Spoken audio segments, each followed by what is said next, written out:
Hello, everybody back in Australia. Welcome to Postcard from Bali. My name is Luke Ryan.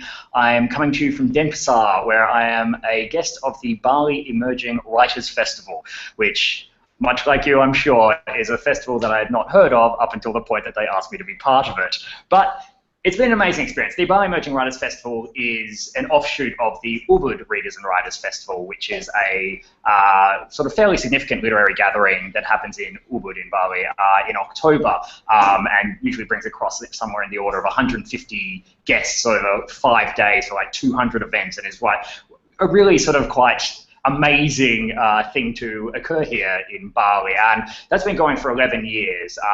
And 4 years ago, they decided that while the Ubud Writers Festival is all well and good, it's also quite, I guess, very oriented towards the Western literary tradition. A lot of the guests come in from overseas, and a lot of the books discussed are books that are sort of, have been written by people in Australia and in America and England and all of that sort of stuff. And so they decided they wanted to create something that was a bit more supportive of local Indonesian writers, and very much specifically for writers who are kind of coming up and feeling their way through, I guess, a very young, very exciting Indonesian writing scene. So today I'm just going to talk a bit about, I guess, my experiences here with the Bali Emerging Writers Festival. We've also got three amazing Balinese writers with us that we are going to have a bit of a chat to as well. We've got Ahmad Fuadi, we've got Ketut Sudiani, who is also the exchange part of the Bali Emerging Writers Festival. So I've come over here for their festival, and she's coming to Melbourne for their Emerging Writers Festival at the end of May. And then we've also got Putu Aditya, and we're going to have a chat with all of them and just sort of talk to them about, I guess, being a young writer in Bali and getting your work out there and what it means to, I guess, be a writer in Indonesia in the modern day. But I guess it's sort of a question of like why I am here, which is a difficult, interesting question because I don't speak a whole lot of Balinese, by which I mean I speak absolutely zero Balinese. But it's I guess very, the scene here feels quite, there's a lot of energy, there's a lot of like, youthful passion about it. And I think the idea of the exchange is to kind of like see how these different kind of literary traditions work, alongside how, like, what are the similarities that bind us together, and what are the things that kind of set us apart. And I've sort of noticed over here there is a like real, like when they talk about the Emerging Writers Festival, it's a very kind of broad church. It's sort of like, it's kind of more about this kind of baseline creative energy and the kind of writing that goes into things like music, theatre, poetry, writing, stand-up comedy, which is now very big in Indonesia. And I think part of the reason that I was invited across was because I've done some stand-up comedy in my past, and I kind of wanted to see how that sort of intersected with the idea of being, I guess, a more professional writer. So so I kind of like been brought across to kind of see these things in action, and also to I guess talk to some of the emerging writers a bit about, like, I guess, what it means to be a professional writer in Australia. It's always one of those very strange, variable phrases. And so I have had like an in conversation thing about the book that I have coming out in July, called A Funny Thing Happened on the Way to Chemo, a comic memoir about growing up and having had cancer twice, which is definitely going to be funnier than it sounds. But that was quite an interesting, I guess, conversation because, in Australia, while cancer is something that's very, still a very serious topic and a very full-on topic, it was that very like cultural difference that I just didn't really kind of, I guess, think about how, like, over here, with a sort of like lower general public access to health, the cancer is like, much more serious. And so it kind of like, it's quite, I guess, a humbling thing for me to come over with this, like, let's still laugh in the face of cancer, and just to be in a society where, like, no, it's a lot harder to do that because cancer means, I guess, a lot more and can be so much like, a much more grim prescription. So yeah, I guess it's sort of hard then just trying to find the like, oh, like why is the justification for trying to make light of something like this? And then I also did a workshop on copywriting, which was very well attended. I think perhaps the lure of like, writing for money sort of brought a lot of people in. But yeah, on Friday night I had this great, wonderful kind of, room of about 200, 150 or 200 people who were sort of like just listening to me talk about copywriting. And there's just so much like base level enthusiasm, I think, that's sort of really very refreshing to come to from in Melbourne, where I think obviously there's like a huge writing community and everyone's very enthusiastic, but here there's that sort of like sense of like what could happen, what could we be, what can we kind of turn this thing into. And I sort of also went to and addressed a class at the Udayana University here as well, and it was a similar sort of thing. It's just like people are so into it, and they're very kind of genuine about it, which has been like really nice to see. And then this afternoon, as part of the Emerging Writers Festival proper, I did a panel about stand-up comedy or comedy in general, which I think understood about 10% of, but I like to think that perhaps the things that I did say were in some way relevant to the conversation. But it has been such a, I guess, incredible and in some ways humbling experience, and very much pushed me out of my comfort zone, because here in Indonesia they do things in quite a different way to the way that we say do sessions in Australia, where everything is very formal and everything's very down the line and stuff. Here it's kind of so much more of a conversation, and it's very fluid and casual, and it can be quite strange at first because people are talking over you and they're talking in the crowd and all that sort of stuff, but it's sort of like part of this amazing conversation, and it doesn't in any way mean that no one's listening. It's kind of just everyone's kind of like building this great conversation together. It's sort of hard to explain, but I think when you come from that straight down the line Western idea of it's your turn to speak now, you're the one speaking, you're the one being listened to, it's sort of like having that turned around a bit and just kind of having everybody a bit more involved is very, I don't know, nice and refreshing. But I think we can it'd be good to sort of have a chat to some of the writers that are quite involved in the scene here, because there's only so much I can monologue to you about, considering I've only been here for a week and it's the first time I ever came to Bali. So I feel very kind of ignorant as well. But I think we'll bring in first Ahmad Fuadi. Do you want to come over? Yeah.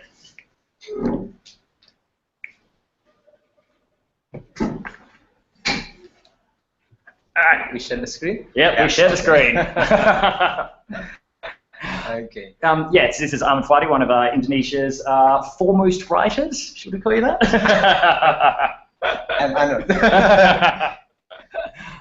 And you had quite a bit of success a few years ago with a book. What was it?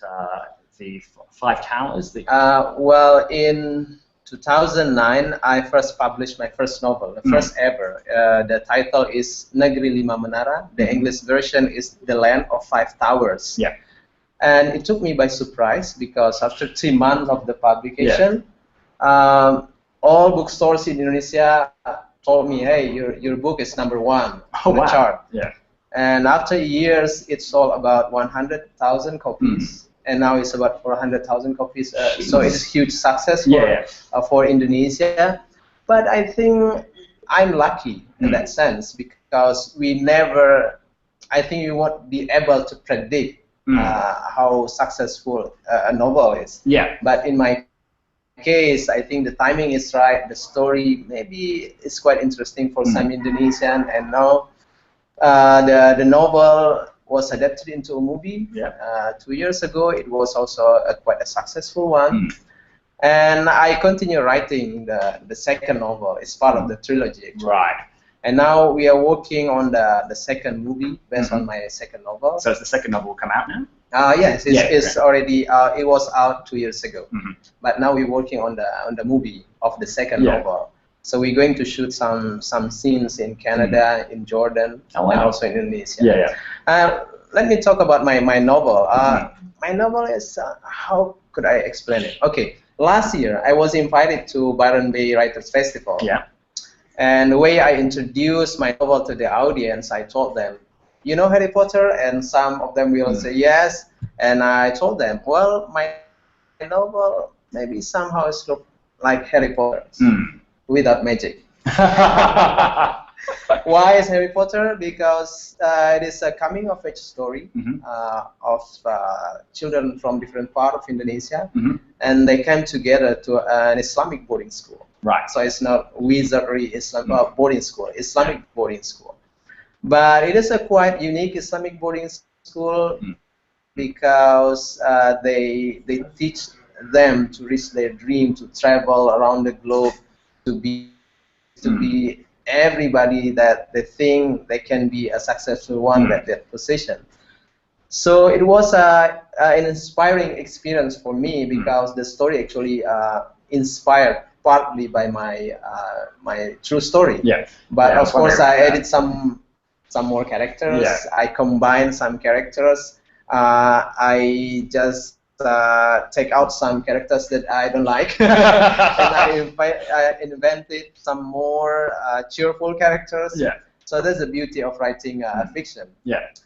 And yeah, I think I was lucky in that sense. But again, maybe we can, as a writer, maybe we can plan some, some strategy to make our books more readable for our audience. In that sense, I did some research about the market. I tried to find either any gaps in the books here, either any books about board.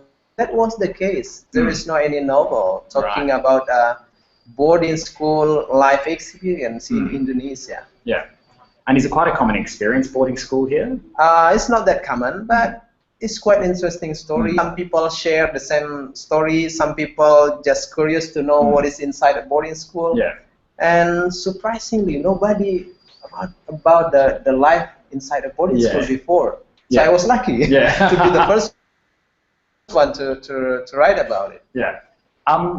So how is the kind of, I guess, domestic Indonesian literary scene at the moment? Is it sort of strong? Do many local books get published? I think more and more young writers coming, and more people want to write anywhere. I can see the people from outskirts of the capital city of Indonesia, from Sumatra, from Kalimantan, they write. So there is a spirit about writing.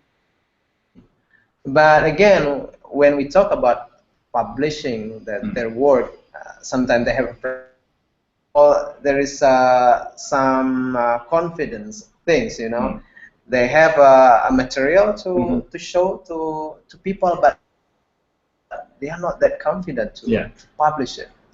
And another thing, they don't know how to publish their books. As simple as that. And normally I would give them advices. To publish your book, just send your manuscript to publisher and take a moment, maybe 1 or 3 months, and you will have a chance to be published or to be not published and find another publisher.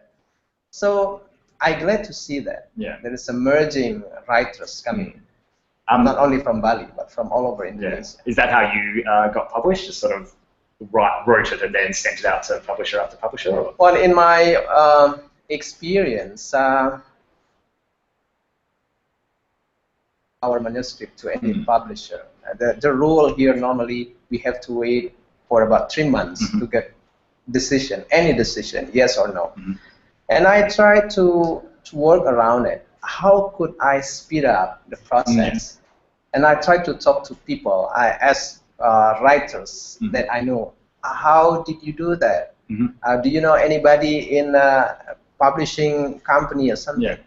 And some of my friends told me, hey, I can introduce you to my editors if your writing is quite good. Yeah. And I sent him this my story. And my friend told me, I think this is very good story. I can introduce you to my editor. Speed up the process. And it is important in the publishing your work that you get to know people. Yeah, totally.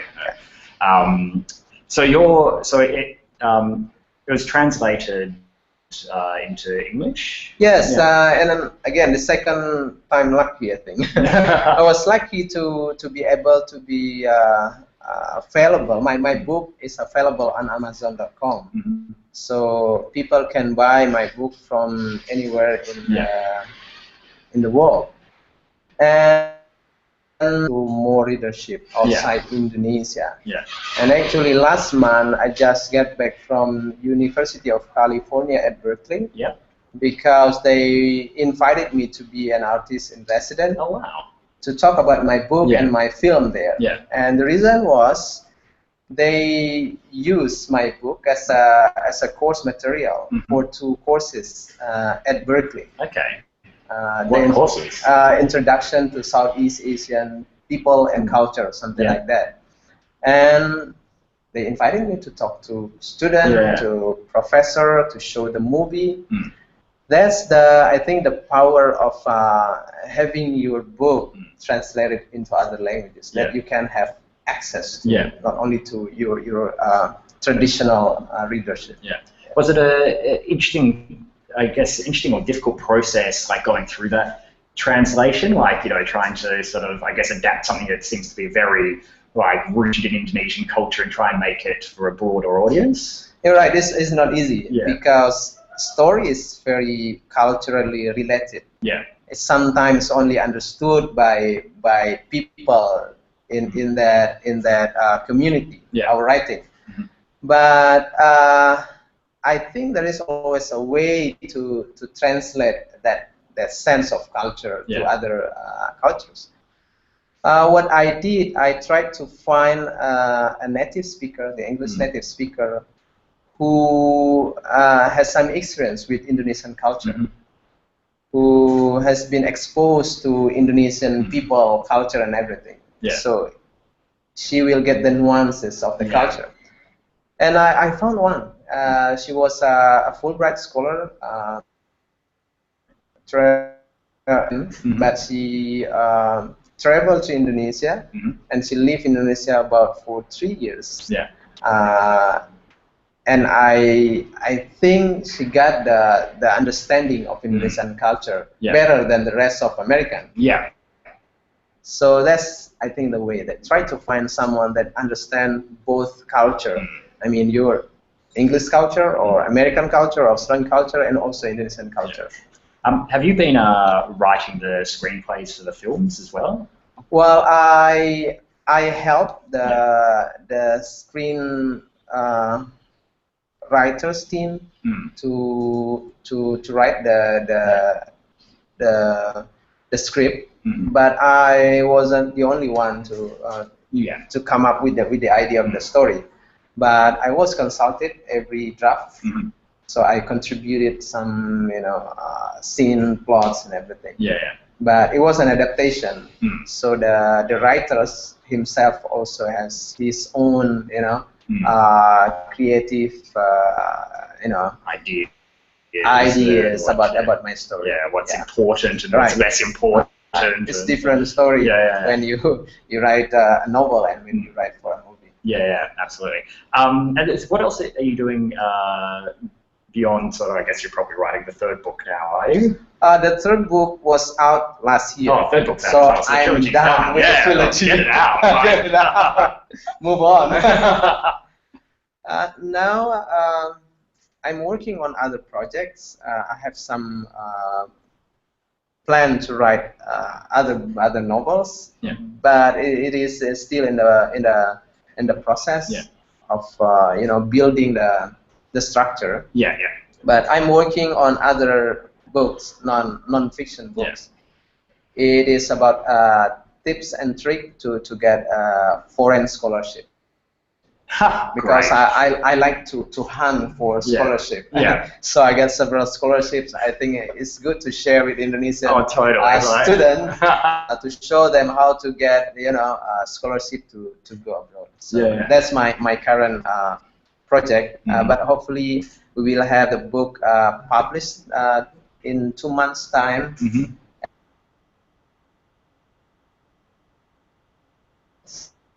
So much for coming on and having a chat. It's been great meeting you. Thank you so much. All right, excellent. There's Ahmad Fuadi. He's a lovely guy.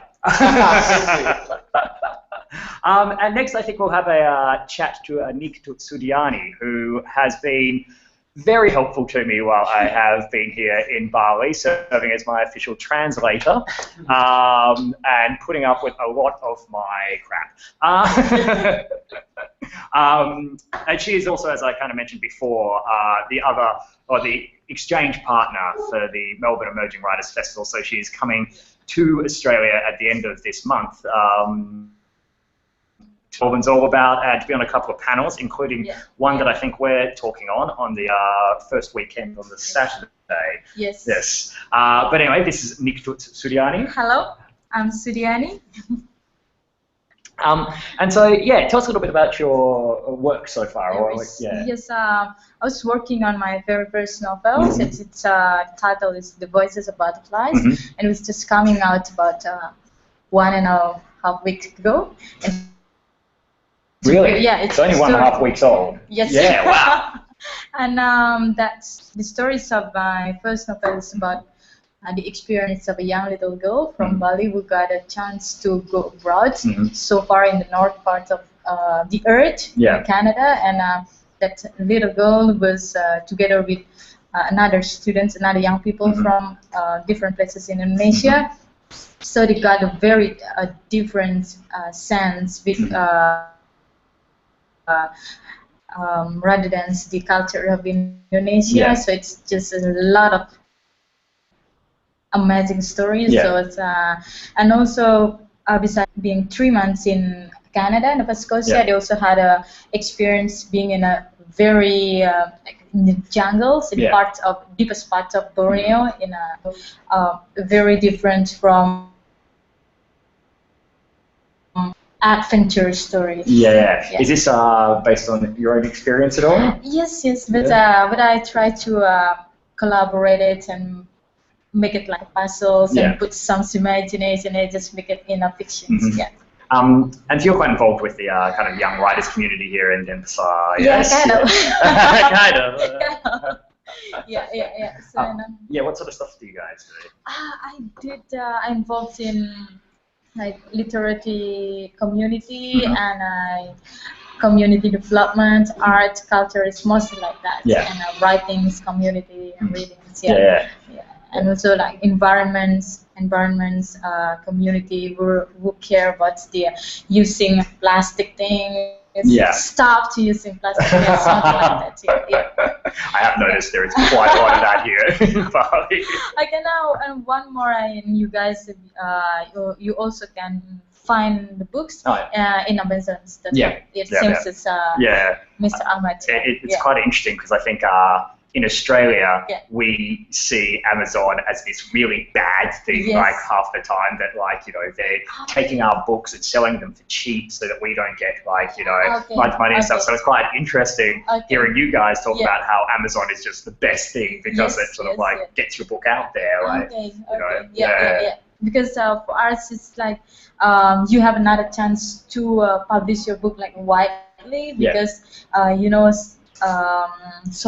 so far we only can publish it in in certain places. So if you can publish your book and that's Amazon, so it will be at least that's a way to promote. So how's it been for you, I guess, the process of writing a full novel? You were saying it's like taken well over 2 years. Yes, that's right. So at the very first times joining the programs, I already put my mind that I'm gonna make a story about it. And also before actually before I joined the programs, I got involved in a seminar, and the speaker was Mr. Ahmad, the one who talks to you guys. So the moment I got a inspirations that okay, I think it will be such a great experience. So that's why every single things that I see and that I feel during the programs, I just make a note, and I believe that will be important for me. Yeah. So actually, since that programs, I So what program is this? Youth exchange programs. Okay. Youth exchange. So so I try to build the frames, the first chapter, and what I'm gonna write in that book, and what is important, not because by doing that, as I can like make digging. Do you understand what I mean? Like, okay, I think this experience will be good for my parts of my book. So I try to dig to get information, what it is about, and how people do that. Just a little bit research for that, because the cultures of people in Canada will be different. Although it is fictions, but I also needs to inform right things, right? And then it's just the same like making a puzzle. So at the first, at the very first process, I just wrote everything, and then I came back and see, oh, it's not good. Oh, it's too much talking about this stuff, and then I just cut it down and bring the chapter back to the first part, and then also cut some character and change some characters, and then until finally ended up within almost 2 years, and then I sent it to the editor, and also I was quite lucky. I got the editor from University of Boston. So he's also my friend, and he's so helpful in editing still. How did you find the editing process? Was it tough? Yes, it's quite tough. Okay, this process will be like this. At first, she read the manuscript, and he edits the first chapter, and then if there's something that confusing her, so she sent it back to me and make a questions about what you mean with this. I think it's not important. So why did you do this? And then she said, oh, I think so. The first paragraph and then the last one in this chapter is not connected. It's like so different. Your opinion. So what do you mean? Something like that. So I send it back again, and it's something like that. It took quite a while until we finally, okay, you're good with this. Okay, send it to the publishers. So I was having a look on your website, and the sort of like these excerpts that I was reading were in English. So did you write it in English? Yes. I wrote it directly in English. How was that as an experience? Okay, it was quite a dilemma at the very first process. So I was asking to myself, Sut, are you sure? I'm sure you're gonna write it in English, and then I tried to consideration. So what the reasons why I need to write in English? Because I think if the first is because this is such a like international experience. So there will be some of my Western people also wants to read that. And so first. Okay, so take this challenge, make it in English. And the second was because I also just graduated from university of, and I also I studied the English literature, and I studied English for quite, for many years. So, okay, I think that experience is enough for you to write in English. And then the rest ones is because I think most of the Indonesians could speak English quite well right now, and the words that I use is not so complicated because I'm not the natives. And although the editor is a native, the editor will still not use like complicated words. So I think it's just okay. So she's very sort of thinking about it being read by Indonesians as well. Yes. So I think it's just okay, and go on. Excellent. Well, thanks so much for stopping by to have a chat. And best of luck. The book was The Voices of Butterflies, and it's now available on Amazon. Yes. Excellent. Thank you so much, Sudiani, and we will see you in Melbourne at the end of the month. Thank you so much. All right, and now we have our third and final writer, Putu Aditya. Hi. Hey, we're getting the frame? Yes, we're in the frame. Bit about you. What sort of stuff do you write, and where have you come from? Hello. My name is Putu Aditya. You can call me Adit. I'm writing a novel. Yeah, cool. And a novel is in Indonesian. It's Pilihan Hati. It's about a boy that fall in love. Yeah, it's pretty normal. It's about love story. And, the world needs love stories.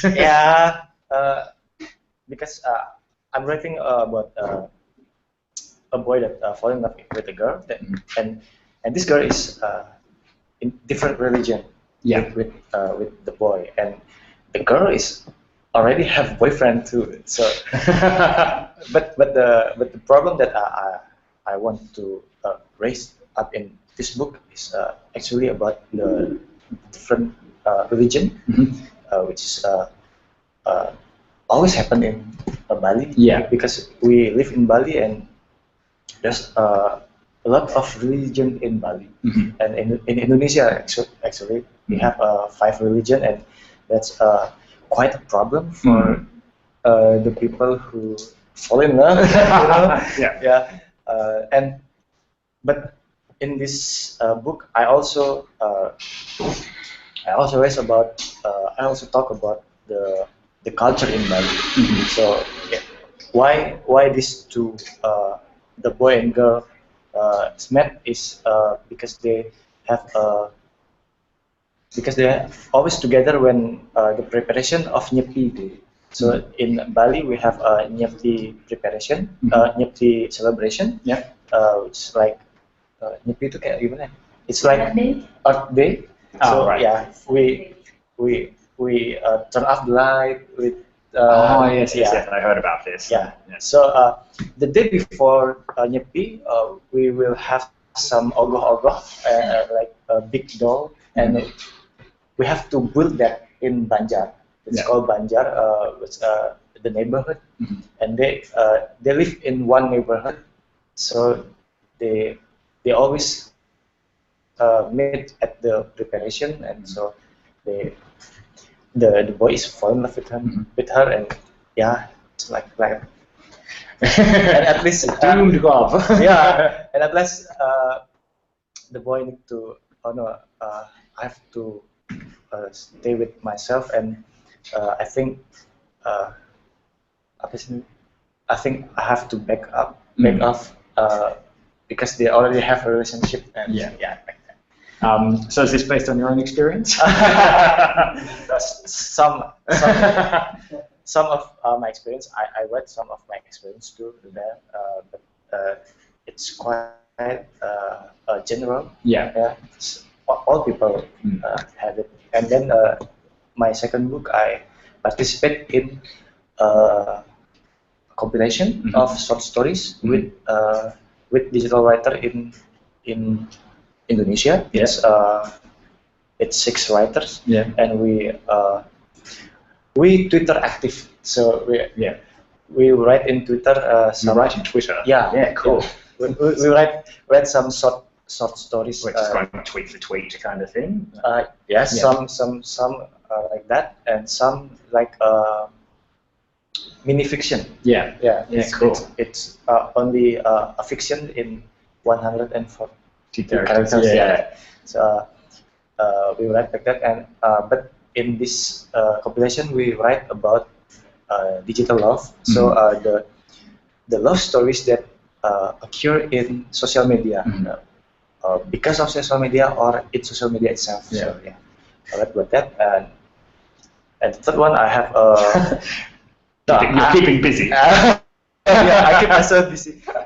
But in Bali I have a movement. It's called Malam Puisi. It's a poetry night. Okay. So I bring up a space for people that like poetry and to read their poems. Yeah. So it's now become a big movement. It started in Bali, but because in Twitter I always have the hashtag Malam Puisi and the pictures of the Malam Puisi. So in other island in Indonesia, in other city in Indonesia, they want to have it also. Yeah, cool. Yeah. So I told them, yeah, make your own Malam Puisi in your city. So it's become like 36 Wow. cities in Indonesia now. Because Indonesia is islands, and a lot of islands, and I couldn't go anywhere like maybe in Australia where you have the trains and subway. We don't have like that, so it's difficult to go anywhere. So I was going to ask if poetry was big in Indonesia, but I think that answers the question. Yeah, poetry is quite big, but some of the people, the amateur. Sorry, I mean the people who new to poetry, they need to know what is poetry actually. So we bring up some people from poetry masters, and we talk to the new one, so we have a discussion and everything. So I guess you sound like so into, I guess, you're writing novel and all this other fiction. Like you write poetry as well, I presume. Like so what drove you to start that as a movement? Like, did you just think there wasn't enough poetry in the country? Yeah, it's quite. We have a big apa sih jarak tuh distance with the big poets. So in Jakarta they have some community called Salihara, and it's quite hard to we know about poetry there because there are big writers and big poets, and it's like we could not touch them because we could not apa ya namanya involve in the community. It's quite hard. So I think why don't we make our own space, not community, because community it's like they will have boundaries, and it will some people will be what it's too big, it's too what so we call it space. So we invite, and it's free. And I think it's quite good for learning process for poetry, because some people like poetry, but they don't know it good at it. So how far along are you with the novel? With novels, I'm writing my second novel now.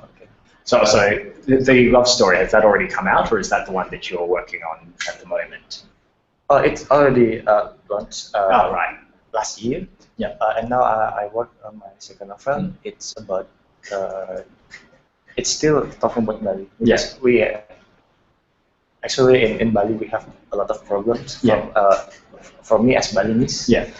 And also as the people who live in Bali, actually they really have a lot of problem. Like now we have a lot of cars, a lot of jams, and the culture itself.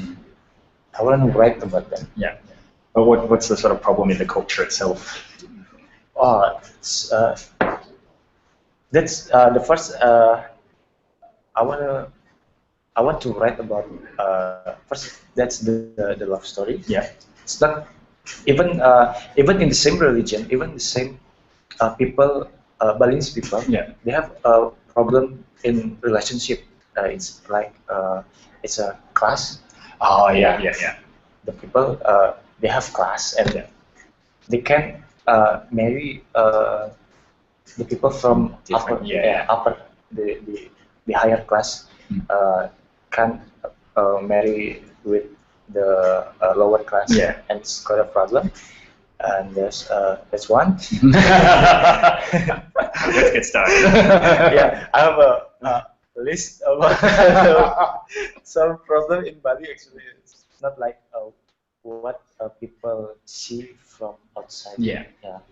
So we the Balinese itself need to speak up about the a lot of problem in Bali, and I think I'm gonna start it because some people already write about that, but in their point of view, in my point of view, I'm the lowest class in the Balinese, because that's why my name is Putu. It's not either Bagus or either Ayu, or it's the highest. Yeah. My name is Putu because I'm the lowest class. That's the Balinese itself need to talk about their problem. Yeah. So the people who come to Bali, who see Bali from the outside, not only see the Bali as a the beautiful island, the island of God, but there's a lot of problems also. And it's sort of, I guess, why it's so important to have sort of support and strong literary scene, because it's like one of the, I think, the best ways of a like investigating itself. Because the Balinese itself, maybe they don't see the problem, but I want them to see also that we have a problem. We have a problem, and the first thing that if we want to solve a problem, we have to recognize the problem at first. So I think I need to speak up about the problem in Bali.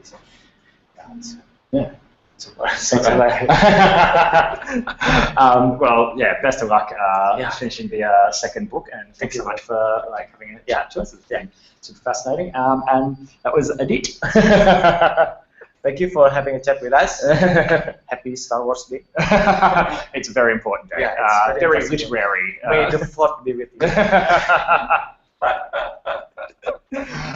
Excellent. Well, thank you. Anyway, I think that's been a bit of a glance into the writing life of the sort of like Balinese and Indonesian writers involved here at the Bali Emerging Writers Festival. I hope you found it interesting and enjoyable. As I sort of mentioned, Sudiani will be in Australia with the Melbourne Emerging Writers Festival, and I'll be in conversation with her on the first Saturday. So if you're around, come down, and we'll have a much more, I guess, detailed conversation about the state of Balinese writing right now. But in the meantime, thanks so much for tuning in, and have a wonderful Sunday. Thank you so much.